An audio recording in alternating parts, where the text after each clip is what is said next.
당신의 마음을 소중히 여기는 안산단원 FM 구자룡 시인의 따뜻한 시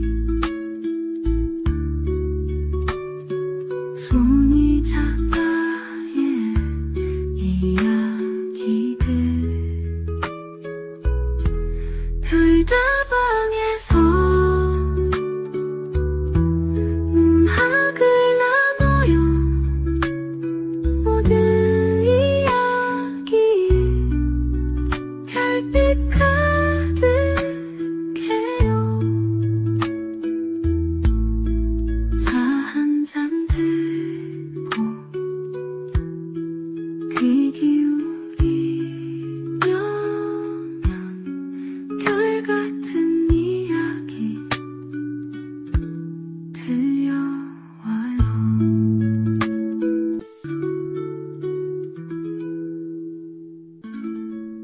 문학평론가님을 모셨습니다. 네, 안녕하십니까 교수님. 네, 안녕하세요. 안녕하세요. 네. 우리 간홍현 교수님은 현재 그 인하대학교에 계시지만은 요번에 사단법인 한국작가회의 부천지부 제13대 지부장님으로 추대되셨습니다. 그래서 네. 오늘 특별히 모셨습니다. 반갑습니다. 축하드립니다 교수님. 고맙습니다. 네. 고전문학을 이제 전공하신 분이기 네. 때문에 그리고 이런 다른 분보다 이념이 좀 색다르세요. 네. 그래서 톡톡하지 않을까 이제 그런 생각을 많이 해봤습니다. 시이신가요? 소설이신가요? 아니면 저는 고전 독작가라는 이름을 갖다가 제가 만들었어요. 고전 독작가. 고전 독작가. 네. 고전을 네. 읽고 읽고 그것을 바탕으로 쓰는 사람. 아. 고전 독작가. 네. 그러니까 정말 고전을 독특하네요. 비평도 하고 네. 고전을 가지고 글을 쓰는 거죠.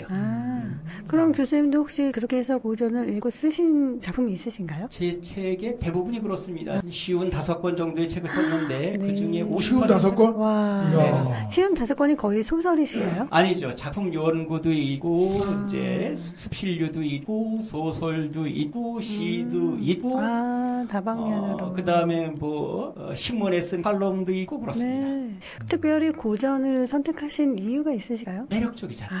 그리고 그렇죠. 고전이라는 네. 것 자체가 우리가 지금 있는 글이 모두가 다 고전이 되지는 않습니다. 네. 고전일제 고자나 열십자에다가 입구자거든요.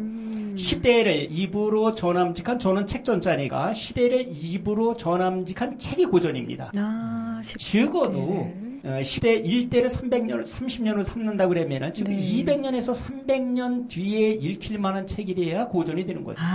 지금 쓴 글들이 모두가 고전이 되는 건 아닙니다. 네. 물론 옛날에 썼다고 해서 모두가 고전이 되는 것은 아니고요. 그렇겠네요. 지금 읽힐 가치가 있고 지금 네. 사람들한테 뭔가 문학적으로 삶에 이바지할 수 있고 되새김질할 수 있는 게 그게 고전이에요. 그런 깊은 뜻을 가지고 정말요? 이제 우리가 보통 그 문학단체의 회장님들은 시를 쓴다든가 수필을 쓴다든가 소설을 쓰는 사람이 대부분이거든요. 네. 고전문학을 전공하신 분이 우리 회장님이 되시는 경우는 극히 드뭅니다. 그래서 앞으로 부천 작가를 어떻게 이끌어가실지 평론가님이 작가 회장님이 되셨으니까 뭔가 기대가 더 많이 생기는 것 같습니다. 그렇다고 해서 뭐 거대 담론이 있는 것은 아닙니다. 저는 어느 단체든지 모두가 다 가장 진실성이 있어야 되지 않겠습니까? 네네. 진심으로다가 제가 이 부천 작가회의를 갖다가 생각을 하고 그렇게 여기 있는 문인들과 소통을 하고 하나의 바람이 있다 그러면은 우리가 7년 동안 단 한 명의 지금 신입회원이 없습니다.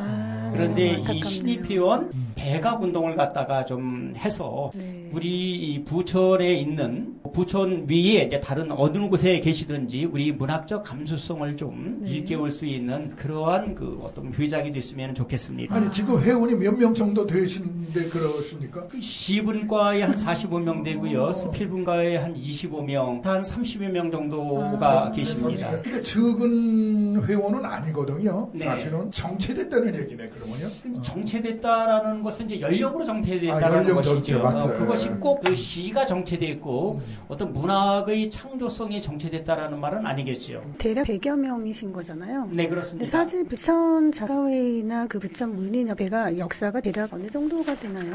우리는 뭐 생긴 것은 상당히 오래되죠. 네. 생긴 지는 1989년부터 이제 우리가 이제 89년부터. 부천 네. 작가회의 전신 이제 복사골 문학회로다가 된 게 1989년 예, 맞아요. 12월 예, 11일입니다. 와, 날짜까지 정확하게. 네. 구자룡 교수님이 설립하시느냐고 애쓰셨던 시기일 것 같으네요. 예, 제 앞에 계신 구자룡 선생님께서 1989년 11월 11일 만드신 이제 복사골 문학회가 전신이 되어서 지금 한국 작가회의 부천 지부가 된 겁니다. 사실 문학회가 작가회의까지 이렇게 커지는 거는 쉽지 않은 것 같기는 해요. 그것이 이제 원로 이제 문인 선생님들의 다 노고가 계셨기 맞아요. 때문에 그 땀방울 하나하나가 모여가지고 한 땀 한 땀가 모여져가지고 피륙이 만들어지듯이 한국 작가의 부천지부는 그러한 피륙으로다가 만들어진 것이죠. 애정이 많이 담겨 있는 우리 교수님 같은 경우에 사실 50년을 거기에 헌신하신 건데. 그런데요, 이제 한국 작가회 이제 전신 민족문학 작가회가 이제 작년에 2024년도가 50주년이었어요. 네, 거의 근데 뭐 비슷하네요. 이제 우리 그 복사골 문학회 말고 부천 작가로만 시작한 거는 아마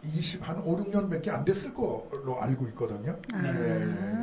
그럼 교수님이 시작하실 때가 그때는 부터 복사골 시작해서? 문학회고. 네, 그렇죠. 그러니까 복사골 문학회가 시작될 때랑 한국 작가회의랑 비슷했다고 보여지네요. 근데 네. 이제 민족이라는 말을 붙여가지고 문학회를 만든다? 그때 당시에는 그렇게 만만치 않았을 텐데 어떻게 생각하세요? 그 당시 이제 민족이라는 개념 속에는 민중이라는 개념이 들어가 있으리라고 생각을 합니다. 그러니까 그 당시에 이제 한국 문학회 그분들은 이제 순수 문학을 지향을 했습니다. 그래서 문인들과 일반인들의 사이가 이제 괴리가 됐었고 이분법적으로다가 나누어져 있었습니다. 이 민족 문학을 갖다가 하시는 분들이 이제 일반인들과 서로 소통할 수 있는 또 그들이 삶을 담아내는 것 그리고 어떤 우리 민족 속에는 아리랑이라든지 이런 게 있지 않습니까? 그것은 하나의 지금 문학이지만은 그 당시에는 문학이라기보다는 우리 삶의 애환을 담아내는 하나의 그냥 그렇죠. 그냥 글이었어요. 그냥 말이었고요. 이런 말과 글을 가지고 그들이 어떤 문학 세계만을 이루니까 이 일반인들은 이제 거기에서 이제 유리가 되는 것이죠. 아마 다시 합쳐지자. 그래서 우리의 문학을 어떠면은 태생적으로다가는 구지가라든지 이런 것이 전부 다 일반인들이 불렀던 거잖아요. 그렇죠? 구와 뭐 머리를 내와라 머리를 내놓지 않으면 잡아먹겠다 이런 거는 우리 삶과 관련되는 건데 이 삶 속으로다 우리의 문학을 돌려주자. 그리고 저들의 삶에서 우리의 문학을 찾아보자. 아마 이래서 이제 민족 문학이라는 것으로서 그분들이 생각했던 것 같습니다. 시대에 따라서 사람들의 생각하는 게 달라지겠죠. 예. 그만 사람들이 노령화된다 그러고 젊은 아들이 자꾸 밀려오고 원래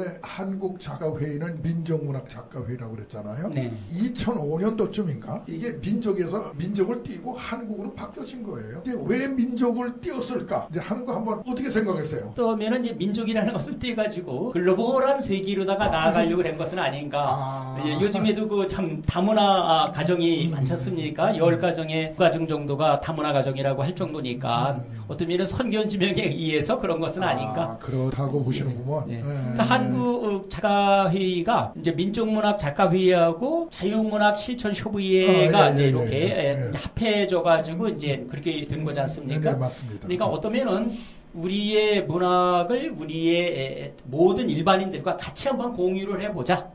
그런 의미로다 생각해 주면은 어떨까 그런 생각이 듭니다.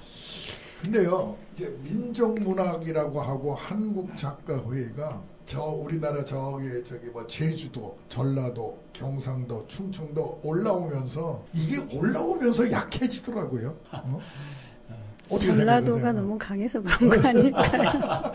민족이라는 개념 자체가 우리에게는 이제 어떤 이데올로기적인 사고가 있었지 않습니까? 그러니까 그 이데올로기를 거치면서 민족이라는 것이 어떠면은 이제 그들만의 특수화된 용어화가 되어 있지 사실은 그 민족이라는 것이 보편적인 그냥 우리 백성들을 말하는 거 아니겠습니까?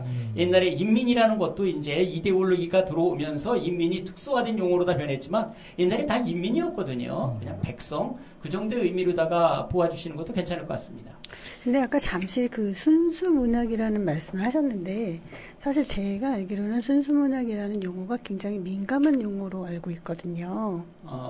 그러니까 순수 문학을 이제 지향하는 분들이 문학이라는 것은 사회로부터 떨어져가지고 절대주의적 관점으로다가 보는단 말이에요. 문학 자체만을 절대주의적 관점. 네. 오감도라는 이상의 시가 있으면 시 자체만으로 보지 이상이라는 사람을 거기다 볼 필요도 없고 이상이 살아가는 일제 제국주의도 볼 필요가 없다. 작품 자체만을 보자. 네. 이것이 이제 순수문학적인 어떤 사실은 취향이거든요. 그러나 그것을 쓴 사람은 사회를 떠나서 살 수가 없다는 말이에요. 인간은 사회적인 존재잖아요. 네. 그렇기 때문에 그것은 이 작가의 생각과 사회의 어떤 환경과를 같이 만들어줘가지고 나온 하나의 그런 결과물이지. 그 작품이라는 것이 그 사람의 사회를 동떨어진 것만 유리될 수는 없다. 이런 관점에서 이제 실천적인 사르트르라든지 아니면은 뭐 까뮤라든지 이런 분들이 이제 실존에 대한 것을 갖다가 이제 생각을 하고 그래서 참여적인 거, 네. 일종의 앙가주망적이라고도 이제 그러죠. 그것이 합해져가지고 어떤 면에 문학 세계가 더 넓혀졌다고 저는 생각을 합니다. 그러니까 개인의 사상과 개인의 마음을 벗어나가지고 사회로다가 문학이라는 것이 같다고. 그러니까 저는 맨 처음부터 문학이라는 건 그랬다고 생각을 해요. 옛날에 문학이라고 하는 것이 이 사람들과 삶에 유리된 게 하나도 없거든요. 그거를 넉자로 줄인다 그러면 그걸 인정물태라고 그랬거든요. 사람의 삶, 인정, 사람의 삶, 그 다음에 사물의 모습, 그게 물태거든요. 이 인정물태 넉자를 그린 것이 바로 문학이지요. 회장님, 이건 어떻게 생각하십니까? 물론 시대적인 이제 흐름은 있지만은 뭐 옛날이라 그러면 몇 년대라고 뭐 뚜렷하게 옛날에는 신춘문예를 비롯한 시인 작가를 추천하는 잡지가 손가락 안에 들 정도였거든요. 근데 이제 이게 한두 권씩 사라지고 이제 신생 잡지가 나타나요. 아시겠지만 옛날에는 시 한 편 가지고 추천해주고 그다음에 또 한 몇 년 있다가 추천해주고 해서 세 번 한 5, 6년 이상 걸렸는데 요새는 5편 단박에 추천을 해줘요. 이런 데가 약 300군데가 있다고. 그 시인 백화점, 소설 백화점에 가가지고 물건 하나 구비해오는 거하고 똑같지 않습니까? 어떻게 네. 글을 물질가가 환원을 하고 그것은 이유가 될 수가 없죠. 그리고 글이라는 것은 연암 박지원 선생님 같은 경우에는 천근에 활을 당기듯이 글을 썼어요. 그렇게 글 하나 쓰는 게 어려웠단 말이에요. 네, 너무 멋진 말씀입니다. 천근의 활, 굉장히 무거운. 네. 네. 그랬는데 어떻게 그런 글을 갖다가 어디에서 이렇게 쉽게 하고 또 하나는 예를 들어서 현대문학이라든지 어떤 신문사라든지 이런 데서 어떻게 자기의 구미에 맞는 사람들만 뽑아가지고 그렇게 문인으로 하냐는 말이에요. 그 신춘문예는 어떻게 생각하세요? 그래서 저는 신춘문예가 없어져야 한국 문학이 산다 그렇게 생각합니다. 그것도 맞는 얘기예요. 왜냐하면은 말이죠. 리그전 하듯이 끼리끼리 이제 하기 때문에 그들만의 리그전. 웬만한 사람은 못 끼어 들어가잖아요. 그렇죠. 제가 창비에 들어간다고 해서 창비에서 저 받아주겠어요? 안 받아준단 말이에요. 그들만의 리그가 있단 말이에요. 그런데 이제 이거 좀 웃기는 얘기예요. 그래도 창비만 고집하는 사람이 있단 말이에요. 그렇죠. 창비는 창비대로 어깨에 힘을 주고 다니고 신춘문예는 신춘문예대로 어깨에 힘을 주고 다니고 그렇죠. 근데 작품 수준이 이제 말 안 되는데 거기만 고집하는 사람들이 있는데 대한민국의 문인이 지금 3만 명이랍니다. 진신대 작가는 얼마 없다고 그러거든요. 이제 잡지에 등단해가지고 시인이네 소설가네 명함 박아가지고 다니는 사람들이 이제 많다고 그러더라고요. 그래서 안타깝기도 합니다, 사실은. 등단은 많이들 하시는데 꾸준히 글을 쓰시거나 하시는 분은 그렇게 많지 않은 것 같습니다. 등단이라는 것이 제가 볼 적에는 그들만의 리그라고 이제 자꾸 이제 생각이 들어요. 왜냐면은 등단이 어디 있어요? 산을 올라가면 내려와야 되는 거지. 근데 산을 한번 올라가가지고 자기가 시인으로서 산 정상에 계속 있으면 어떡해요? 아니 나는 개인적으로 산 올라가는 거 싫어하거든요. 저는 왜? 내려올 걸 못으로 올라. 아니 그렇게 걷는 걸 좋아하시면서 어떻게 그러시네요? 산은 좀 그래요. 네. 그리고 아까 3만 명 말씀하셨는데요. 네. 저는 우리나라에 뭐 300만 명이 시인이 되고 소설가가 되고 그래야지 된다고 생각해요. 일본만 애들이 저도 그렇게 생각해요, 네. 교수님. 누구나 다 네. 글은 주인이 없어요. 자음과 맞아요. 모음의 주인이 어디 누구나 있습니까? 다 글 써야죠, 그쵸? 내가 시를 쓰면 시고 내가 소설을 쓰면 소설이지. 맞습니다. 와 저랑 같은 의견이시네요. 누구에게 소설가, 내가 소설가로다가 임명장을 준다, 내가 시인으로다가 너에게 허가증을 준다, 이게 말이 안 되잖아요. 맞아요, 누가 누구에게 맞아요. 허락을 해줘요. 그쵸. 그 미국의 그 유명한 그 바람과 함께 사다지다를 쓴 네. 마가렛 미첼. 그거를 출판사를 뭐 20몇 군데 돌아다녔는데 다 폐차를 맞았대요. 네. 근데 어느 출판사에서 찍어준 거예요, 그거를. 네, 아주 힘들게 찍어줬죠. 그래서 이제 얘기하면은 많이 팔리면 착하잖아. 그렇죠. 네, 많이 아, 팔리면. 해리포터 이야기 보세요. 맞아요. 해리포터 이야기가 어느 문단에다 등단했어요. 그분 그냥 출판사에다 책을 내는 거죠. 맞아요. 어떠면은 모든 출판사가 하나의 문단을 갖다가 등용을 하는 곳이 돼야죠. 그래야지 출판이 살고 그렇죠. 우리의 문해가 살고 문학적인 감수성이 살아나는 것이죠. 지금은 그들 몇 명이가 문단을 잡고 있으니까 문단 자체가 무너지는 거예요. 자, 그러면 우리 부천 작가 회원님들한테 좀 희망적인 말씀을 좀 해주신다면은 뭐 특별한 거 없을까?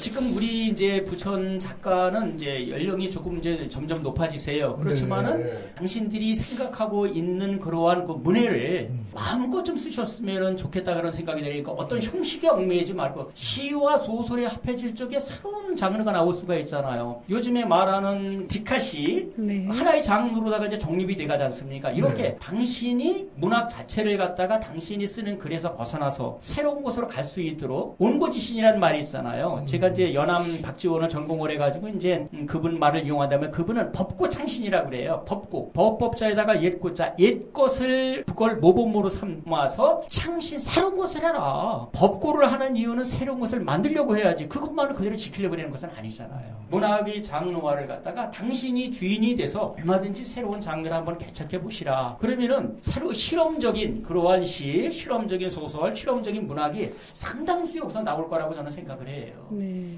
근데 이게 한국 사람들은요, 나이가 먹은 사람도 내가 뭘 하냐라고 이제 자꾸만 그런 생각을 가지고 있어요. 외국 사람들은 민족성이 다르니까 거기는 진취적인데 우리들은 나이가 먹으면은 자꾸만 안 하려고 하고 자꾸만 뒤로 빠지려고 하는 그런 게 문제가 아닌가 뭐 하는 생각도 해봤어요. 그렇죠. 저도 조금씩 나이를 먹으니까 귀찮아지더라고요.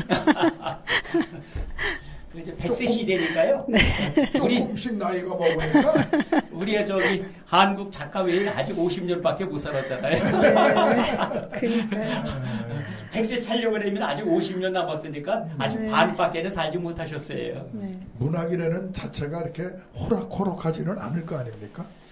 그렇죠. 치열하게 봐야 되죠. 이제 그게 제가 문제죠. 볼 적에는 5가지가 있어야지만 된다고 생각을 해요. 저희가 글을 써보니까요. 네. 제일 먼저는 마음이 있어야 돼요. 심론. 맞아요. 글을 무언가 내가 글을 쓰려는 마음이 없이는 안 돼요. 그렇죠. 네, 회명희 같은 사람은 글 쓰려는 마음조차 없는 사람은 가가지고 저기 고등학교 앨범이나 편집을 하라는 거예요. 고등학교 앨범 네, 편집. 앨범 편집북이나 쓰라 이 말이죠. 네. 마음이 있어야 된단 말이에요. 무엇을 쓰려는 마음이 있으면 그 다음에는 사물이 다르게 보여요. 그래 관. 맞아요. 네, 맨 처음에는 심이라고 그러면은 두 번째는 볼관. 그래 사물이 다르게 보입니다. 마음이 있어가지고 시계를 보면은 저 시계가 아닌 굉장히 나쁜 놈이 돼요. 왜냐면 저놈은 내가 지각을 했을 적에도 1초도 기다려주질 않아요. 그리고 또 근면한 노동자도 돼요. 네. 어떻게 보면 철면피도 돼요. 냉정한 놈도 되고요. 네. 그러면서도 또 아주 규칙적인 놈도 되고 도덕적인 놈도 되고 얼마든지 시계의 변화를 피할 수 있단 말이에요. 그러니까 시계가 변하더라고요. 네. 저도 이걸 이제 공부를 하면서 처음으로 경험을 했어요. 네. 재밌는 얘기. 네, 그 다음에 세 번째로 가면은 책이 다르게 읽혀요. 그것을 이제 맨 처음에는 심론, 그래서 제가 말했대 심론, 그 다음에 관론, 볼관자, 그 다음에 읽을 독자, 독론. 책이 다르게 읽혀요. 네. 제가 연암 박지원이라는 분을 대학교 때 논문을 쓰고 그 다음에 지금까지 연암을 연구를 하고 있는데 연암을 연구를 해가지고 한 20년 뒤에 쓴 책 제목이 개를 키우지 말아요. 근데 언제든지 개를 키우지 말라를 봤었어요. 박종채가 우리 아버지는 개를 키우지 말라고 하셨는데 그거 그냥 봤었어요. 근데 어느 날 그거를 딱 보니까 연암이라는 사람이 이해가 됐던 거예요. 연암은 강한 줄 알았거든요. 양반전도 쓰고 호질도 쓰고 해서 강한 사람인 줄 알았는데 연려함량 박시존이라는 그러한 소설이 있어요. 이건 굉장히 여성의 성적인 면을 건드린 소설이에요. 한 번쯤 제가 여기서 길게 말씀을 드릴 수는 없는데 한번 좀 찾아보시기 바랍니다. 연려함량 박시존 여인의 그 수절하는 아픔을 그린 그런 소설이에요. 어떻게 나이가 나이가 그렇게 많으신 분이 그 당시 나이가 60이 되는 분이에요. 어떻게 이런 글을 갖다 쓰셨을까? 강한 분인데 근데 개를 키우지 마라 해서 그것이 완전히 제가 아하 내가 지금까지 연안박지원을 잘못 읽었구나. 왜 개를 키우지 말아냐. 연안박지원은 1737년에 태어나서 1805년에 돌아가신 분이에요. 그 당시에 개는 식용이에요. 그렇잖아요. 애완견이 아니잖아요. 그렇죠. 근데 그 당시에도 식용이라도 뭘 드렸어요? 개를 키우면 정을 드리잖아요. 그렇죠. 정 떼기 어려우니 아예 키우지 말아라 그 소리더라. 개한테도 정을 줬어? 아, 그러니 사람에게는 얼마나 정을 줬겠어요. 이분은 노론 양반이면서도 그래서 덜이라든지 아니면 노비에게도 그렇게 정을 줬었던 거지. 이게 이제 읽힌 거예요. 동론. 제가 말이 길어지나요? 괜찮아요. 그 다음에 두 개가 더 있습니다. 그 다음에 책을 읽으니까 그 다음에 생각이 바뀌는 거예요. 생각 사자, 사론. 사자가 밭전체에다가 마음심자거든요. 마음에 밭을 가는 거예요. 마음에 논을 가는 거예요. 거기다가 무엇을 심는지는 논에다가 무엇을 심고 팥에다가 무엇을 심는지는 내 마음대로 심는 거예요. 콩을 심을 수도 있고 별을 심을 수도 있고 마음에 밭을 갈아라. 생각이 달라지. 내가 이 세상을 어떻게 살아야 되겠다. 나는 어떠한 삶을 살아야 되겠다. 이게 달라지는 거예요. 나는 이런 글을 쓰게 해야 되겠다. 자신감이 생기는 거죠. 즉 아이덴티티가 성립이 되는 거예요. 그리고 끊임없이 생각을 하는 거죠. 아하, 벼가 익으면 고개를 숙이는 이유가 이구나. 많이 아니까 고개를 숙이겠죠. 당연히. 껍질만 있는 벼는 그냥 고개를 갖다 빳빳하게 드는 거죠. 이런 이치가 이제 조금씩 들어오더라고요. 그때 가서 사론 뒤에 글을 쓰면은 서론. 그때 가서 글을 써야 아롱이다롱이 글이 아닌 내 글을 쓴다 이제 생각이에요.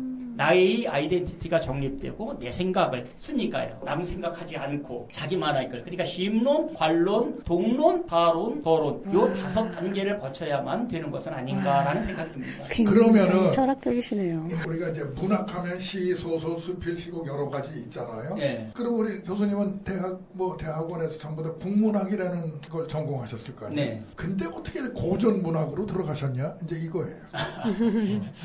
성향이 고전적인가 봐요, 제가. 그리고 또 하나는 어릴 적에 저희 이제 그 백조부한테, 큰할아버지한테 제가 명심보감을 배웠었어요. 이것이 아마 저희한테 큰, 예, 그리고 저는 이제 경기도 화성군 장안면 사곡삼리 691의 1번지에서 태어났는데 저의 고향이 사곡삼리인데요. 거기 흥천이에요. 흥할 흥자에다가 이제 샘천천 내샘이 많아서 거기에서 우리 가평간가가 제가 본이 가평이거든요. 그런데 가평간가가 거기서 300년 동안 살았어요. 그러니까 시족 집성촌을 이루고 거기서 살았습니다. 그러니까 아무래도 고전이라든지 옛날 풍습이라든지 이것이 제 몸에 젖어 있는 것 같아요. 이제 저 같은 경우는 껴다닐 때 시 쓴다고 그러니까 방송 용어 되나 모르겠다 껍적거리다가 대학을 들어갔는데 아니 현대문학을 가르치는 교수가 없는 거예요. 고전, 어학 이런 것만 강의하시는 분이 있어 실망을 해가지고 술만 먹고 대목만 하다가 그러더라고요. 근데 저는 개인적으로 고전이 굉장히 아름다운 글이라는 생각을 하고 있고 고전을 읽을 때는 특별한 감흥이 좀 더 있더라고요. 근데 이제 나이를 먹으니까 시와 소설과 문학은 전부가 아니다. 근데 이거를 느끼게 되는데 지금 우리 손희 선생님이 얘기한 것처럼 고전이 아름답잖아요. 이 아름답다는 걸 느꼈을 땐 이미 늦었더라는 얘기죠. 지금 내가 어떡할 거냐고. 선생님 아직 100세 안 되셨잖아요. 그래서 이제 대학을 졸업하고 이제 그때서야 이제 고전 이제 우리는 고전이라고 그랬어요, 그죠? 네. 그런 책을 사다가 읽어보니 어렵더라는 얘기지. 이거를. 근데 이제 우리 교수님은 일찍이 고전을 접하셨잖아요. 그죠? 네. 그러니까 고전적이실 수밖에 없는 생활. 저는 만약에 다른 생이 있어도 다음 생이 있어도 저는 선생으로 태어나고 싶어요. 그것도 국어 선생으로, 그것도 고전 선생으로. 고전 매력이 있는 것 같아요. 그 고전이기 때문에 이야기거리가 무징무징할 거라고 그러는 얘기예요. 현대문학은 그렇게 많지 않아요. 그렇죠. 지금 현대문학이라는 게 얼마나 돼요? 우리는 고전문학은 우리가 2000년의 역사라고 그러면은 지금 현대문학 100년이라고 그러면은 1900년 동안이나 있는 우리 문학이 얼마나 많겠어요. 근데 그 중에서 또 우리가 고전에 대해서 친밀감을 느끼는 것은 지금 이 방송을 갖다 들으시는 분들이 뭐 고전을 갖다 몇 작품이나 접하셨는지는 모르겠지만 뭐 춘향전이라든지 구운몽이라든지 이런 몇 작품 접하셨겠죠. 근데 그것들은 고전이에요. 그게 바로 고전. 그렇죠. 주로 그 그거죠. 예, 시의 동질감을 느끼는 거예요. 그러면 내가 그 고전에 동질감 느낄 수밖에 교수님 없어요. 거기서 말씀하신 10대가 13대를 말씀하시는 그렇죠, 거잖아요. 13대 죠. 아니 네. 그 십자가 약간 기울어진 십자야. 똑바로 십자가 아니고 약간 기울어진. 그 약간 기울어진 거에 매력이 있는 것 같아요. 아, 그렇죠. 우리가 멋이라는 게 있잖아요, 선생님. 네, 뭐. 멋은 이 기우뚱한 균형이 있을 적에 멋이 있는 거지. 내 맞아요. 두루마기 있잖아요. 여인네들의 그 옷고름이 비대칭이잖아요. 네, 그 비대칭이 맞아요. 바람에 싹 날릴 적에 거기에 멋이 있는 거죠. 아 이거 집어치고 고정해야 되는데. 네. 아, 그리고 뭔 얘기 하나 하면은요, 멋은 어디서 나왔냐면은 맛에서 나왔어요. 옛날에는 예를 들어서 이몽룡을 지나가는 네. 보고, 저 사람 맛있다 그래요. 아 진짜요? 그게 맛있다가 멋있다라는 거예요. 아, 그렇군요. 그러니까 맛은 굉장히 다르잖아요. 그렇죠? 네. 어떤 거는 쓰기도 하고 감이 있잖아요. 네. 그렇듯이 어떤 건 멋도 그런 데서 나오는 것이지 일률적인 멋이라는 건 존재하지 않죠. 그러니까 아니 멋이 맛에서 나왔다고 하니까 뭔가 더 매력적인 것 같긴 하네요. 더 깊이 뭐 생각해보게 짭짤하기도 되네요. 하고 쪽조름하기도 하고 뭐 찝찝하기도 하고 그렇죠? 아, 근데 우리는 현대문학에서 아이들한테 재밌게 가르치는 게 바로 그거예요. 그렇죠. 짭조름, 쩝조름, 찝찝름 네. 이런 거를 재밌게 전달하고 이게 아주 재밌는 겁니다. 우리말에 얼마나 이게 발만 내가 뒤를 쫓아갔다가 아니라 그 사람 뒤를 갔다가 이렇게 차축차축 따라가는 거거든요. 네. 언어는 하나의 존재의 집이기 때문에 발만발맘이라는 어휘 하나가 없어지면 발만발맘이 가지고 있는 뜻이 없어지는 거예요. 아이쿠 교수님 그래서 우리나라가 노벨문학상 받기가 어렵다잖아요. 그래서 이번에 한강 작가가 받으신 것도 이제 그 아버님이 한승원 선생이 그러시더라고요. 번역이 참 잘 됐더라. 그러니까요. 네, 번역이 참 잘 됐더라. 정말 번역하기 힘든 그러니까 말입니다. 어휘거든요. 그러니까 네. 언어는 트로이의 목마예요. 어휘라는 네. 것은 트로이를 함락시킨 것이 그 트로이의 목마가 결국은 함락시켰잖아요. 언어가 그 사람의 마음 속에 들어가서 그 사람을 바꿔놓을 수가 있다는 말이에요. 딱 하나의 문구가 우리가 뭐 좌우명 해드려도 긴 게 아니잖아요. 좌우명이 뭐 일심이면 일심, 효면 효, 아니면 선행이면 선행, 뭐 요 하나를 가지고 자기가 평생을 살아갈 수도 있잖아요. 그럼 평생을 갖다가 좌우하는 거니까 그러한 어휘를 너무 우리가 없애버리거나 쓰지 않거나 또 아무런 말을 하거나 이거는 참 문제가 있는 거라고 생각합니다. 김서울이가 노벨문학상을 못 받은 이유가 또 진달래꽃에 나보기가 역겨워가 아니라 네. 죽여 밟고 가시 없어서가 영어로 번역을 못한대. 그렇죠. 나보기가 역겨워는 또 어떻게 뭐 오바이트라고 번역을 할까요?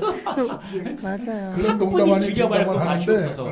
고전이라는 것이 하면 할수록 매력을 느끼고 그 깊이를 이게 젊은 애들은 잘 안 하잖아요. 하여튼 우리 교수님은 뭐 어렸을 때부터 뭐 고등학교도 계셨죠. 네, 고등학교 교사 됐습니다. 거기서 보통 고등학교 때 국어 선생은 초원의 빛이요 뭐 이제 이런 걸 가르치는 건데 뭐 그거 안 하고 고전만 아니 하잖아요. 글쎄 저도 이제 그랬어요. 지금 선생님 말씀하신 뭐 진달래꽃들 야 사뿐히 지려밟고 가시 없어 저게 밑줄거 이거지 1983년에 시험에 나왔던 11곳의 시험 나온 거니까 여기 줄여밟고 없어서는 이거는 이제 포에틱의 라이선스야 시적 허용이야 시험 문제 나왔어 이렇게 가르쳤는데 얼마나 잘못되는 거지 이제 와서는 뉘우치죠. 그러니까 근데 지금도 그렇게 가르치잖아요. 그렇죠. 시를 어떻게 그걸 재단을 해가지고 이렇게 네. 가르칠 수가 있습니까? 그런데 대한민국의 국어 선생님들이 시를 망치는 거예요. 나도 그렇게 가르쳤을 거 아니에요. 왜 시험 문제 나오니까. 교수님 제가 알 것 같으네요. 그래서 국문과가 없어졌군요. 그렇게 가르치지 말라는 거네요, 이제. 그렇지. 네, 그렇게 안 가르칠 수가 없고. 그렇게 가르칠 바에 차라리 한국어를 가르치라는 거네요. 그렇죠. 그게 낫죠. 저는 지금 자. 대한민국 네. 말씀한다고 그러면 이 대한민국 입시 제도를 바꿔야 된다고 생각합니다. 네, 맞습니다. 도대체 어떻게 문학 시험에다가 그걸 1, 2, 3, 4, 맞아요. 5로다가 그것을 오지 선다형을 한단 말입니까? 네. 말이 되지 않는 소리죠. 교수님이 지금과 같은 강의를 열심히 하시면은 뭐 부천 작가 회원 모집하는 건 뭐 그러게요. 아무것도 아닌 것 같으네. 이런 자리를 많이 만들어 주십시오. 부천 작가회에서 회원을 모집하기 위해서 뭐 특별한 계획이 있으시면 좀 풀어놓으시면 좋으실 것 같은데요.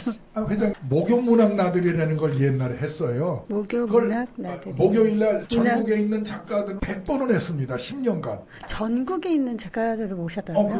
그럼요. 전국에 쟁쟁한 분들은 다 오셨잖아요. 다 왔죠. 그래요? 맨 마지막에 김홍신 선생님 그걸로 오셨고요. 이제 매주 100회로 목요일. 기내를 네. 끝냈는데 뭐 또 하신다고요? 글쎄 2000년부터 해가지고 100회를 갖다가 돌파를 했는데 이제 요 2025년 신춘을 맞이해서 네. 또 제가 부천 작가 지부장이 돼서 됐으니까. 기념으로다가 구재룡 선생님께서 적극적으로 다 추천을 주셨고 저도 열렬히 환호해가지고 더 올해 이제 2월부터 101회를 갖다 다시 한번 개최하기로 했습니다. 네. 그럼 목요 첫 번째로 단어들이. 교수님이 하셔야겠네? 예 그렇습니다.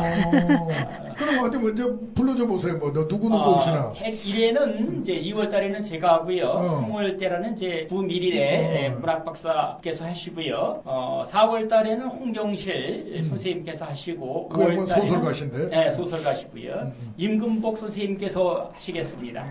그다음에 6월 달에는 유국환 선생님 역시 소설가시고요. 9월 달에는 이용복 선생님께서 지금 현재 지금 짜여져 있습니다. 그다음에 10월에는 노상학 선생님.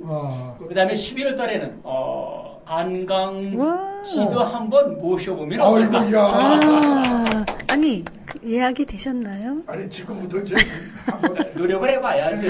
한강 작가님을 모시기가 쉽지 않으실 것 같은데. 그분은 웬만하면은 이 스케줄이 맞으면은 네. 뭐 난 내가 그런 데가 이거 안 하고 올 것 같아 나는. 저는 한강 작가님을 한 10년 전에 강의실에서 만난 적이 있습니다. 야, 그거, 아직 그때 센스하셨는데. 네. 그거 하면 대박이겠다. 지금 모시려고 하시는 분들이 다 문학 박사 분들이시네요. 한강 작가님은 노벨 문학상 수상자이시고 그렇죠. 너무 쟁쟁하신 분들을 다 모셔서 시민분들이 접근하시긴 조금 어렵지 아니, 네. 부담스러워하시진 그렇진 않을까요? 않습니다. 그러니까 문학 저희가 뭐 문학 박사인데 박사는 넓을 박자에다 선비사자인데 지금 이제 박사는 없고 네. 소사는 모르겠습니다.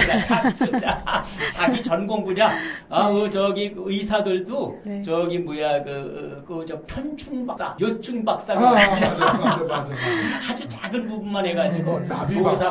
소사밖에 되지 않습니다. 근데 이제 문학이라는 것은 이제 리트레처라는 건 조금 특이하죠. 네. 저 나름대로 해석을 하면 그 문자는 그럴 문자지만 그게 이제 나뭇잎에서 따온 상형 문자입니다. 그래서 문이 문자입니다. 문이 문자. 근데 나뭇잎 그 빛사이 하나의 나뭇잎이지만 하나의 나무에서 나온 나뭇잎이지만 다 다릅니다. 그렇죠. 그렇죠. 그러니까 문학이라는 건 배우락자잖아요. 네. 그렇게 자기가 자기만의 빛살 무늬를 만드는 배움이 문학이라고 저는 생각을 해요. 너무 그러니까 멋지다. 자기를 만드는 거죠. 배움을 통해서 나를 만드는 게 문학 아닌가. 자기만의 비싼 무늬를 만드는 네. 거 너무 멋있는데요. 이렇게 이론적으로 파고들면요. 네. 당할 사람이 없어요. 너무 멋지. 아니 근데 고전을 연구하셔서 그러는지 사용하시는 어휘가 정말 너무 마음에 쏙쏙 듭니다. 네. 아이고 고맙습니다. 네. 자기만의 비싼 무늬. 고전 네. 문학이 요즘 고전하는 중입니다. 저는 가면요. 고전을 좋아하는데. 나보고 네. 고문을 하라고 그래. 고문. 어느 단체. 고전 말고 그래서 고문. 내가 하는 말, 난 제일 싫어하는 단어가 고문이다. 이제 오래된 얘기지만 학교 다닐 때 데모하다가 몇 번 끌려가가지고 의도 터져가지고 네. 그 생각이 자꾸만 나는 거예요. 고문 그러시겠네요. 실제로 모든 단체에서 고문님들이 고문을 잘 하시더라고요. 매월 한다고 하셨으니까 매주 하는 건 아니었네요. 한 달에 한 번? 그죠. 한 달에 한 달에 한 번이죠. 네. 그 옛날에 그때는 민족이죠. 민족문학 작가 창립 기념으로 신경림 선생님이 네. 첫 번째 오셔가지고 굉장히 인기가 있었습니다. 네. 비행기 타고 와요, 강사들이. 부산에서 비행기 타고 오고 그래서 진짜 내노라 하는 사람들은 다 왔다 갔잖아. 100명이면은. 근데요, 참 재밌는 게 있어요. 100명을 부르니까 그 사람 그다음부터 부를 사람이 없더라고. 그런 이거 한번 자막을 좀 넣어주셨으면 좋겠습니다. 이 방송을 들으시는 분들 중에서 네. 이걸 들으러 오시는 목요문학 나들이를 들으러 오시는 분이 계실지도 모르잖아요. 그러면은 우리 이 FM 방송을 내보내면서 그 자막으로다가 한번 깔아주세요. 전화번호를 제가 드릴 테니까. 편집은 제가 그런 편집은 제 담당이 아니라서. 그러세요? 네. 편집진에게 부탁드립니다. 목요문학 나들이가 월 1회 목요일날 하신다고 했는데 몇째 주 목요일에 하시나요? 매월 셋째 주 목요일 날 하겠습니다. 셋째 주 목요일 그럼 시간도 알려주셔야죠. 제가 지금 이야기하고 있는 여기에 대본이 유일한 대본에 그렇게 적혀 있습니다. 네. 제가 대본을 숙지하지를 네, 못했습니다. 저희가 사실 대본이 따로 없습니다. 그러니까 많은 분들이 저희가 대본을 가지고 하는 줄 아시는데 저희는 대본이 없어요. 그냥 네. 대한민국 방송에 대본 없는 데는 우리밖에 없습니다. 네, 대본이 없이 그냥 저희는 네 그냥 하고 있습니다. 다시 유일한 한번 대본. 말씀드리겠습니다. 매월 셋째 주 목요일 오후 3시 하도록 네, 하겠습니다. 그것만 대본에 적혀 네. 있습니다. 네, 장소는 문학 나들이. 부천문학도서관 별실입니다. 부천문학도서관. 네, 구자룡 교수님이 하시는 부천문학 작은 도서관 말씀하시는 거죠? 네, 그렇습니다. 네. 강의료가 없고 무료입니다. 네, 좋은 강좌를 열어주셔서 좋네요. 사실 문인협회나 뭐 이런 작가회에서 이런 걸 해주셔야 시민분들한테 문학적인 혜택이 돌아가시는 것 같아요. 이런 게 많으면 사람들이 좀 문학하고 친근해질 텐데 사실 이런 게 많지 않더라고요, 생각보다. 그래서 문학과 접할 수 있는 기회들이 별로 없으시니까 더 문학을 등한시하시고 그런 사회적인 분위기가 있어서 책을 멀리하고 네, 그렇게 되는 것 같습니다. 자, 그러면은 우리 교수님 책이 50몇 권 쓰는 때문에 그거 좀 기억나는 거. 제 이름을 네이버나 다음에다 치면 아마 제일 많이 뜨는 것이 연암 박지원에 대한 걸 거예요. 연암 박지원. 거기에 대한 책 소개만 조금씩 읽으면 연암 박지원이라는 분이 어떤 분인지를 아실 겁니다. 근데 제 책에 이제 글을 갖다가 하는 분들과 관련되어 있는 책은 코끼리 코를 찾아서라는 책이 있습니다. 코끼리 코를 찾아서. 네, 약간 코끼리 뭐 코를 장님이 찾아서. 코끼리 이렇게 만지면서 가는 그런 느낌인데요. 아, 그럴 수가 있는데 제가 글을 써보니까 시는 소재를 만나면은 그 시가 이루어져요. 소재, 네. 뭐 나뭇잎, 낙엽, 화초 뭐 이러면은 시 한 시가 이루어지는데 산문은 절대 그게 이루어지지 않더라고요. 그래서 산문은 주제를 찾아야지 이루어진다고 생각을 해요. 저는 주제를 찾으면은 이제 글을 금방 쓰는데 주제를 찾기 전까지가 힘들어요. 네. 그 이동무 선생이 이제 이야기를 한 건데 코끼리에서 가장 코끼리를 잘 나타내는 부위가 어디냐? 코끼리에서는 당연히 코죠. 물론 그쵸. 상아라고 하는 사람도 있겠지만 그거는 상아가 코끼리의 아무것도 아니잖아요. 사실은 코끼리에서- 상아를 가지고 그쵸. 코끼리가 막 밥을 먹는 것도 아니고 근데 네네. 코끼리가 살아가기 위해서 가장 중요한 건 꼬리도 아니고 바로 코잖아요. 네네. 코끼리의 상징적인 거 가장 중심적인 주제 그 주제 찾기를 갖다가 해야지 된다라고 생각을 합니다. 그래서 제가 거기에 대해서 쓴 것이 아까 얘기했었던 심론, 관론, 동론, 사론, 서론 요 5개를 가지고 코끼리 코를 찾아서 주제를 찾아간 것을 갖다 쓴 책이 코끼리 코를 찾아서라는 책입니다. 재밌는 책이네요. 코끼리 코를 찾아서 고전하고 안 어울리잖아요. 그런데 코끼리라서요? 그 맞아 떨어지는 얘기. 고전이 우리가 생각할 적에 참신한 게 상당히 많아요. 네. 코끼리 코를 찾아서만 해도 그렇잖아요. 지금 주제 찾기 이거보다는 코끼리 코를 찾아서가 얼마나 네. 확실합니다. 맞아요. 그렇잖아요. 고전인데 고전이 아닌 듯한 느낌. 그런 게 사실 요즘에 좀 필요한 것 같아요. 왜냐하면 책도 잘 안 읽고 있는 요즘 신세대 아이들과 뭐그 젊은 층을 겨냥하기에 그런 주제들은 굉장히 제목들 지금 자체가 젊은 층이라고 이야기를 했는데요. 네. 통계를 보면은 네. 오히려 젊은 층은 독서량이 나이가 드신 분보다 많습니다. 그런데 오히려 나이가 드신 분들이 적고요. OECD 국가 중에서 우리나라 독서 지수가 안타깝게도 가장 꼴찌. 그 다음에 재밌는 게요. 우리가 청소년들이 책을 안 읽는다고 했는데 그것을 이제 책을 읽는 지수를 리드 지수라든지 이제 그렇게 표현을 합니다. 독서 지수. 그러니까 책을 어떻게 이해를 했느냐. 문해력이라는 것도 그래서 저번에 뭐 문해력이 우리나라 청소년들이 떨어진다고 해서 신문에 크게 나왔는데 이 성인들을 대상으로서 조사를 했습니다. 지금 정확하게 지금 통계가 지금 저는 기억을 하지 못합니다만은 우리나라 성인이 OECD 국가 꼴찌. 네. 말을 잘하는 것 같지만 문해력이 네, 맞아요. OECD 국가 중에서 문해력이 꼴찌입니다. 제가 재밌는 얘기 하나 해드릴까요? 요즘 사람들은요, 가로등을 왜 가로등이라고 하느냐 그래요. 얘가 서 있는데 왜 가로등이에요? 이렇게 말을 하기도 해요. 이거는 아재 개그. 아니, 근데 아재 개그가 아니라 요즘 젊은이들이 중에서도 그렇게 말을 하는 사람들이 있다는 거죠. 그만큼 문해력이 없다는 거. 그러니까 한자어로 되어 있는 낱말들은 잘 이해를 못하는 사람들이 너무 많다는 거죠. 그 가로라는 것이 길거리라는 얘기를 모른다는 네, 얘기죠. 그렇죠. 가로등이 왜 세로로 서 있는데 가로등이냐 이렇게. 웃는 사람들이 실제로 있다는 거죠.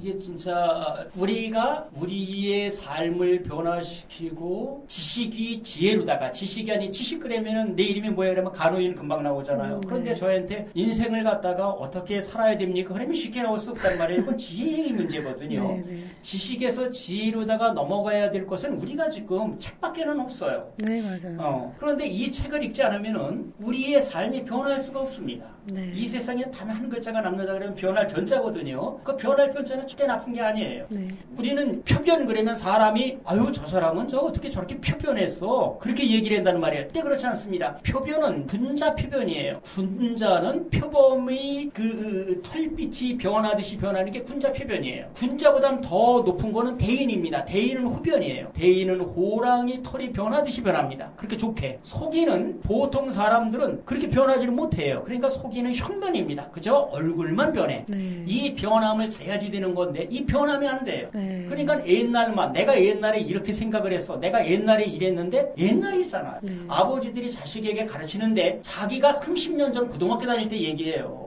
20년 전 고등학교 다닐 때 그렇잖아요. 그렇죠. 그거를 자기 자식한테 내가 대학 다닐 적에는 내가 초등학교 네. 다닐 적에는 이런 거예요. 나 때는 네. 이러는 거죠. 네. 그건 안 되는 우리 거예요. 교수님이 고전을 연구하셔갖고 전부 나오시는 이야기들이 다 이렇게 주역 이런 데서 나오고 있어요. 공자 얘기. 솔직히 말해서 새롭네요. 네. 난 우리 간영 교수님의 강의를 많이 하고 이제 하는데 네. 들어본 적은 없거든요. 근데 재미있네요. 그러니까 고전을 우리가 생활 속에 발견하지 못했던 그런 것들을 진작에 고전에서 들어봤다. 얘기해 주시기 너무 재밌어요. 지금 표변도 그렇잖아요. 그렇죠? 그렇죠. 네. 호랑이 무늬가 바뀌는 것처럼 우리 생각이나 태도가 이게 뭐 갑작스럽게 변화되는 것 그렇죠. 이런 걸 의미하는 사실 이게 주역에 나오는 얘기인데 네. 그 지금 변을 이런 변- 얘기들을 해주시니까 변의 변자가 가운데가 말씀 언자예요. 네네.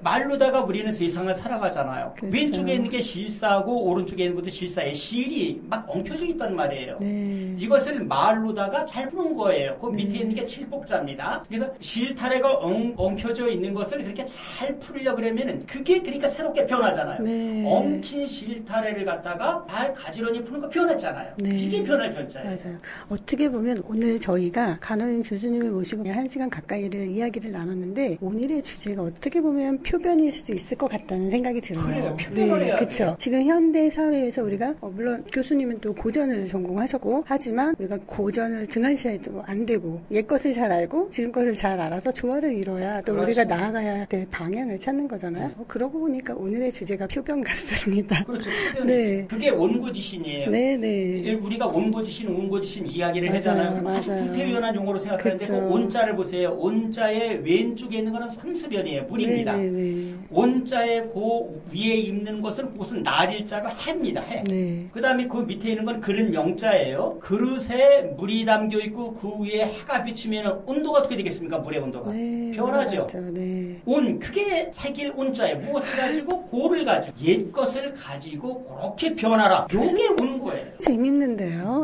이거 어떡하죠? 끝날 시간이 다 돼가는데 이렇게 재밌는 게 나오기 시작하네. 거두절비하고 뒤 얘기만 보네요. 아니, 너무 하나하나 말씀하신 게 재밌는 것 같아요. 그러면 교수님께서 이제 일단 부천 작가의 회장님이 되셔서 아까 이제 부천 작가 회원들을 모집할 계획도 말씀해 주셨고, 이제 작가 회장님이 되셨으니까 2년은 아마 하시는 거죠? 임기가. 그게 이제 2년이 갈지 그거는 내일 일을 네. 몰라요.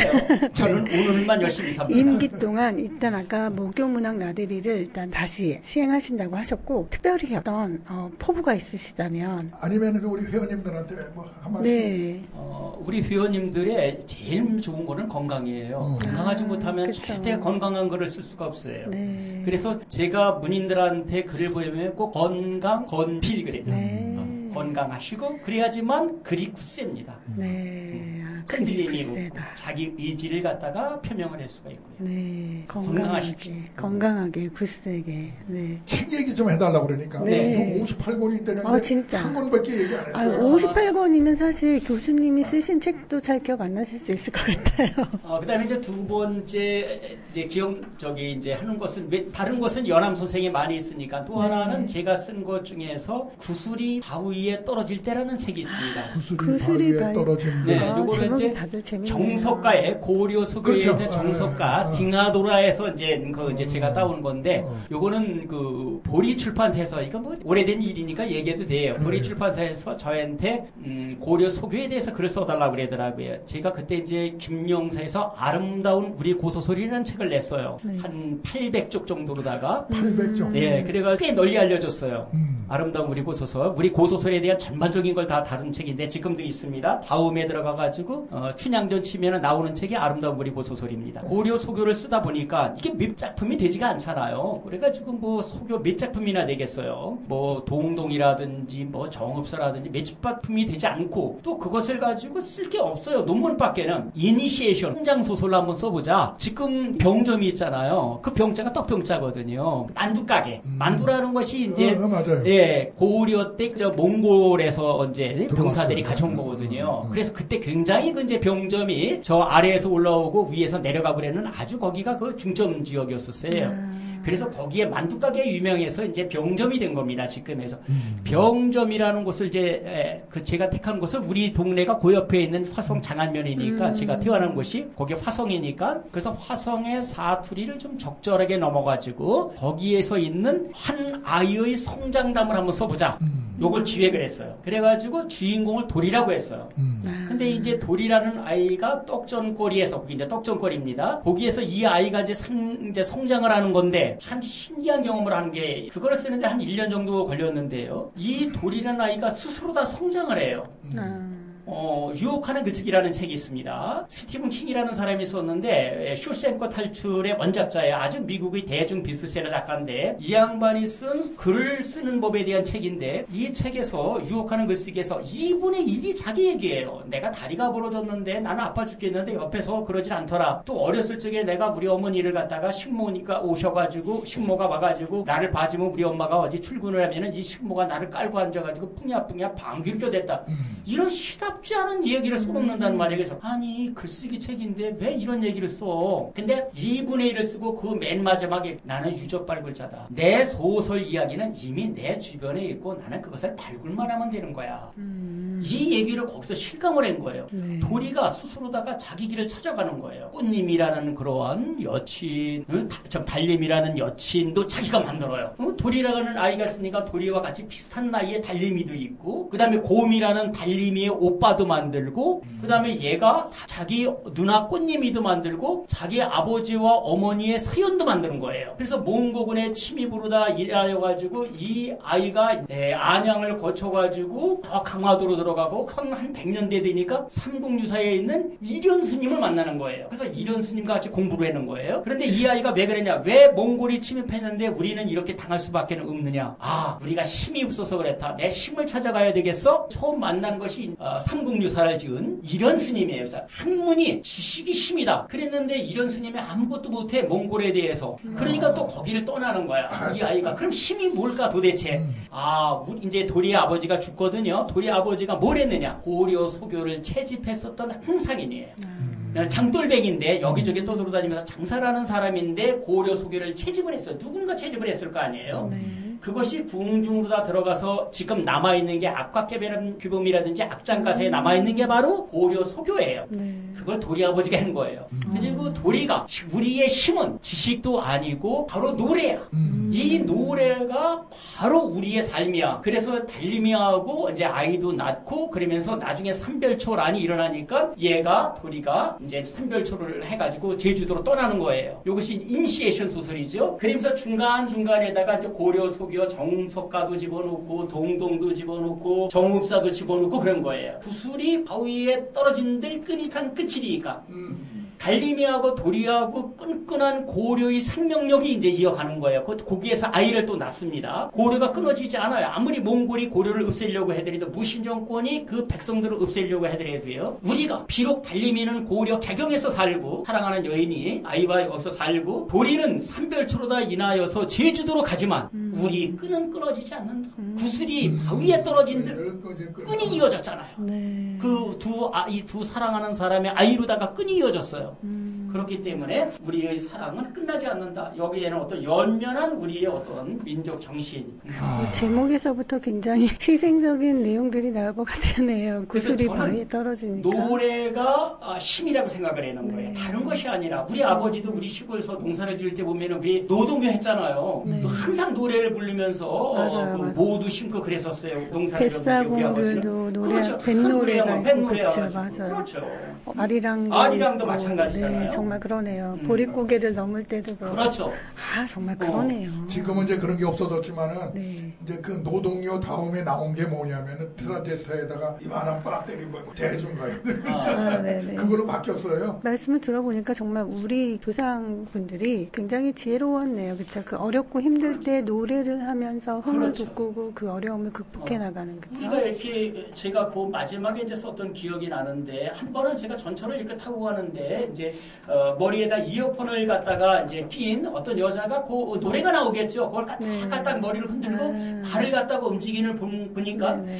야 저게 심이로구나. 네. 그렇잖아요. 그 얼굴이 평온하면 그 아주 그 예쁘장한 여학생의 얼굴이 지금도 그 기억이 나요. 그런 것이 어쩌면 우리 삶의 활력소고 우리의 어려움을 갖다가 그걸 지켜준 것이 아닌가. 그런 생각이 옛날에 장수 프로그램 장수만세라는 게 있었어요. 예. 노인네들 몇 명 갖다 예. 놓고 서세원 사회를 보고 단원이 뭡니까 뭐 그런 데 하는데 음악만 틀면은 거기에 앉아있던 사람이 무조건 일어나서 춤을 추는 거예요.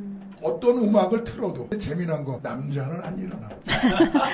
거의 다 할머니 여자들이 일어나는데 난 놀란 게 하나 있어요. 이제 이것도 어떤 80대 할머니가 이제 남편 돌아가고 이제 과부겠지. 사회자가 물어봤어. 네. 지금도 저기 시집 가고 싶냐고 80노인한테 네. 제가 가고 싶다고 그러면서 자기 가슴 탁 만지면서 일어나서는 춤을 추는 거야. 시집 가고 싶다고. 제가 아는 분이 있는데 이제 그 연세가 들으신 분들을 갖다가 케어해주는 분이에요. 네네. 아주 요양봉사 요양원에서. 같이. 네. 그런데 한 번 어떤 할머니가 연세가 높으신 분인데 그냥 무심결에 물어봤대요. 할머니 다시 살아가시면 무엇을 한번 해보고 싶습니까? 그랬더니 사랑을 해보고 싶어요. 아, 그 사랑을 해보고 싶어요. 사랑을 못 해보셨나요? 그 당시에 그 연세도 높고 연세분들은 그러니까 남편한테 따뜻한 사랑도 못 받고 연애 결혼이 아니셔서 그런가 봐요. 옛날엔. 아니 연애 결혼이든 아니든 간에 옛날 부부들은 좀 그랬잖아요. 그 자식들에게 옛날에는 거의 중매 결혼이잖아요. 그러니까 그렇죠. 사랑을 못 해보고 그냥 부모님들이 짝지어준 그런 결혼을 해서. 근데 노년의 사랑이 많아진다고 그러더라고. 네. 이제 제가 아무튼. 글을 하나 쓴 게 있는데요. 네. 그 얘기를 듣고 네. 어느 날 제가 그 회사 또 그럴 때 사랑합니다 고객님 그러더라고요. 아니 누구는 평생을 해보지 못한 사랑인데 어떻게 사랑이라는 것을 갖다가 너무 쉽게 말을 이렇게 해요. 쉽게 아니 네. 그 사람하고 나하고 얼굴도 대면하지 않았는데 맞아요. 사랑이라는 말을 씁니까? 맞아요.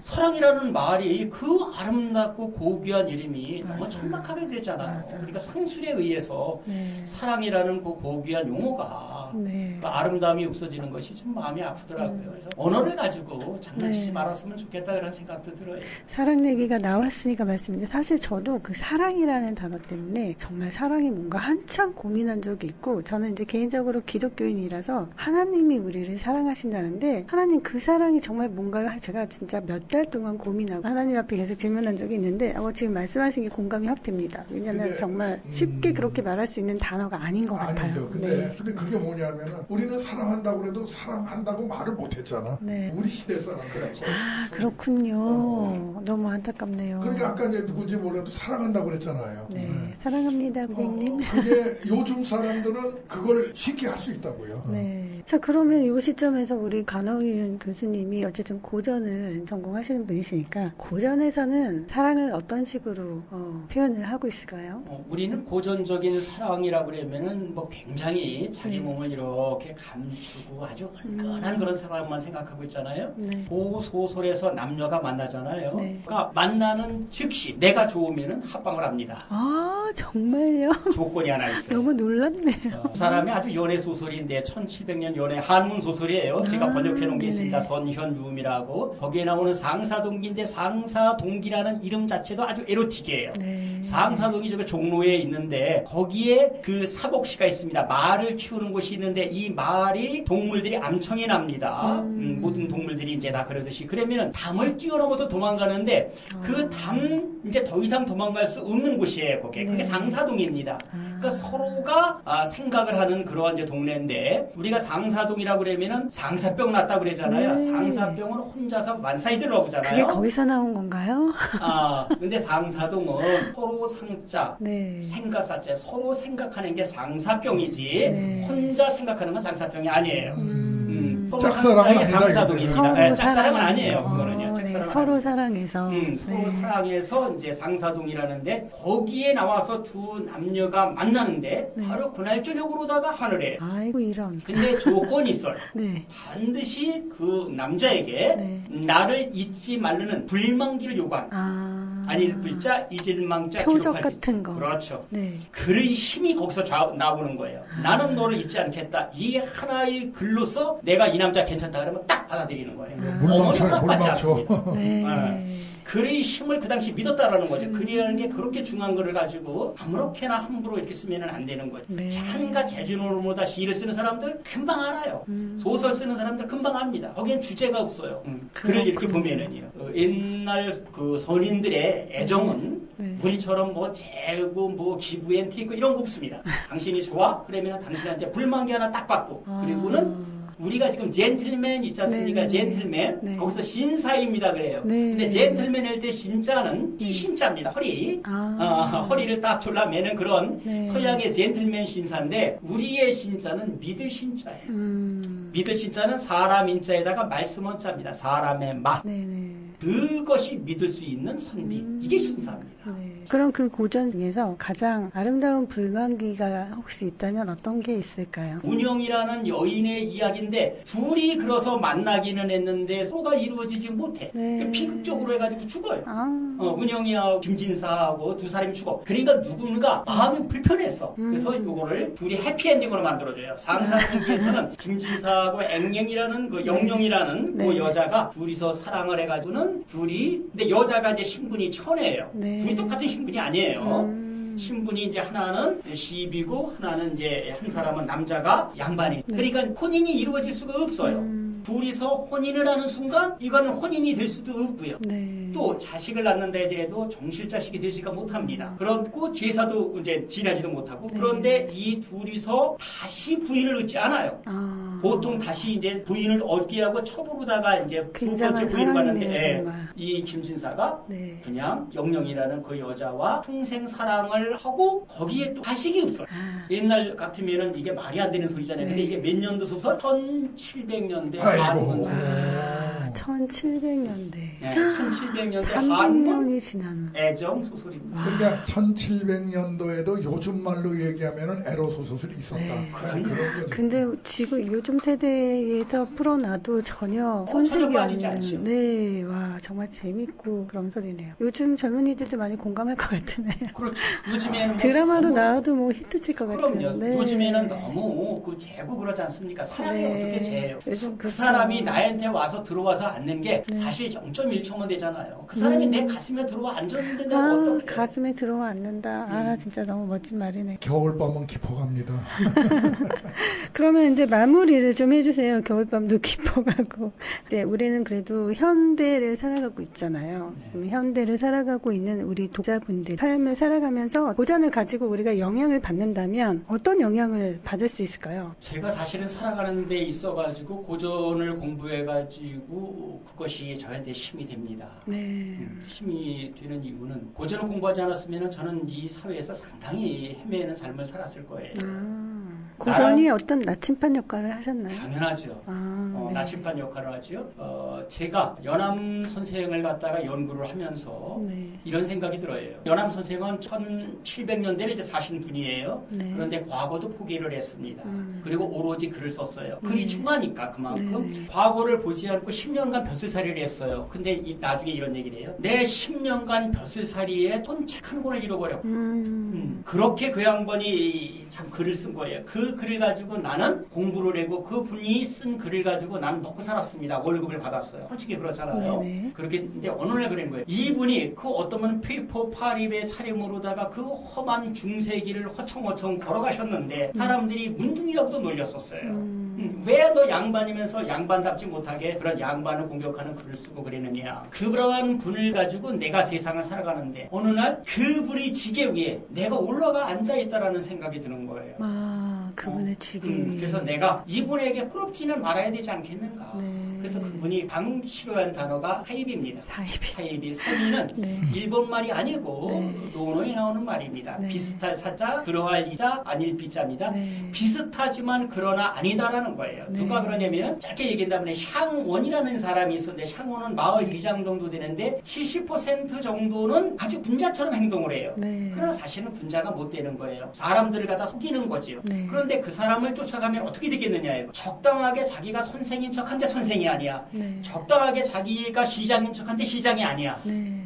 자기가 달면은 삼키고 쓰면은 뱉고 이해의 관계가 있으면 이와 해가 있으면 자기는 절대 해를 갖다 하지 않아요. 남을 위해서 희생하지 않습니다. 아. 요 사람이 바로 타입이에요. 네. 군자인 척하지만 아니야. 이 사람이 누구보다 더 나쁘냐? 도둑놈보다 더 나쁘다는 거예요. 네. 도둑은 내가 저 사람처럼 하지는 않잖아. 그렇죠. 그런데 사이비는 그 사람을 쫓아가면 어떻게 되겠습니까? 네. 이 사회가. 네. 그래서 나는 사이비가 도둑놈보다 더 나쁜 게 사이비라 그랬어요. 네. 공자님이. 네. 이거를 그대로 연암 선생이 얘기합니다. 음. 나는 사이비가 되지 않겠다. 그래서 네. 저도 연암 선생님을 이제 공부하면서 나는 사이비가 되지 말아야 되지 않겠느냐. 네. 그래서 제가 쓴 책이 사이비가 있습니다. 그래서 아. 제 전문집이죠. 제 삶을 네. 쓴 게 해서 사이비 1권, 2권, 3권이 나왔습니다. 그래서 네. 이번에 사이비 4권을 이제 썼습니다. 네. 사이비는 되지 말고. 아이고, 네. 참 멋있고 훌륭합니다. 네. 고전을 공부하다 보면 사이비는 최소한 되지 않을 것 같습니다. 네. 어떻게 보면 현대를 살아가는 젊은이들에게도 주시는 말씀인 것 같아요. 사이비는 최소한 되지 말자. 네.